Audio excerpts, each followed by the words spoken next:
National Wakeboarding Road. Right there you saw the 2008 Rookie of the Year, Omaha, Nebraska, representing. That was Kyle Alberts.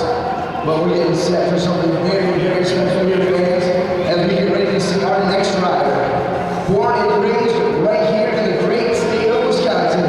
Fans from Twin Lakes, Wisconsin. He's a many-time Pro Tour style champion. He is the 2007 X Games gold medalist. Fans, he is the 2002 World Champion. Put your hands together for Mr. Eric Ruff.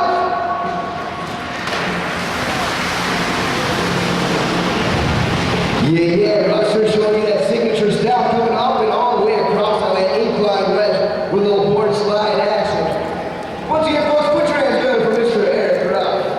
As you can see here at Step Up Productions, we do things just a little bit differently. Normally you're used to seeing us out there on the rivers, the lakes, the oceans, all around the country. We have some of the most premier boats. I'm talking nautiques, I'm talking master crafts, I'm talking super uniques, and the rest of the crew. You can see them all here at the boat show.